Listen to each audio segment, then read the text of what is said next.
செலவுக்கு காசு கேட்ட ஆளு நீதாயா. காசு தானே வேணும். இந்தா போ. ரொம்ப தேங்க்ஸ். பாப்போம், நாளைக்கு பாப்போம். இருக்கட்டும் போ. இரவனிடம் கையேந்திலே அவன் செலவுக்கு காசு கொடுத்தான். ஐயா தரமணியா போடா போ. பிச்சை எடுக்கிற பெருமாள் அதையும் கொடுக்குறோம் அனுமாரு. எப்படி எப்படி எப்படிலாம் கேட்கிறானு பாருங்கடா. அம்மா தாயே தர்மம் பண்ணுங்க ஐயா.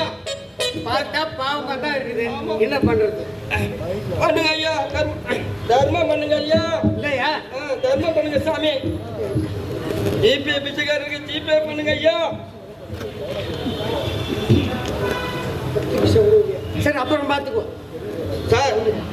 பண்ணுங்க சார், ஜிபேல பண்ணுங்க சார். ஏம்பா பர்ஸ வீட்லயே வச்சுட்டு வந்துட்டேன்பா. அதனால என்னங்க போன் வச்சுக்கிறீங்களா? இருக்குதுப்பா, என்கிட்ட ஜிபே இருக்குது. போன்ல பணம் இருக்கும், அதுல நீங்க ஜிபே பண்ணுங்க. ஓ பரவாயில்லையே, நாடு ரொம்ப முன்னேறிடுது. இருக்கட்டும் ஐயா, ஒரு 50 ரூபா பண்றீங்களா? அது சரி வராது. சரி வராது. சரி ஒரு 40 ரூபா பண்ணுங்க. முடியாது முடியாது. சரி 30.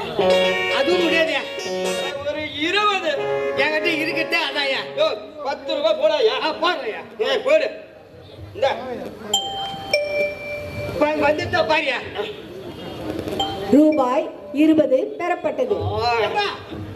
10 ரூபா தான் கேட்டா. ஆமா 20 ரூபா அனுப்பிச்சிட்டோம்பா. அதனால என்ன ஐயா, நான் பிச்சை எடுக்கிறவன் தான்.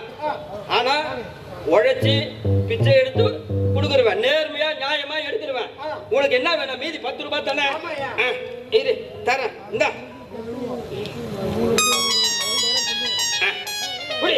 போ. ரொம்ப நன்றிப்பா. அதெல்லாம் இருக்கட்டும், அப்புறம் போ.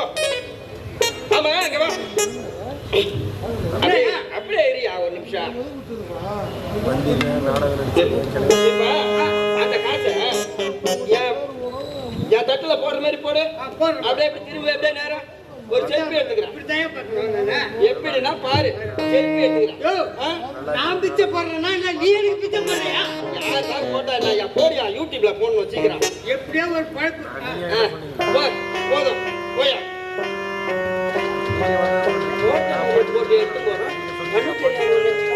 போட்டு போ. அம்மா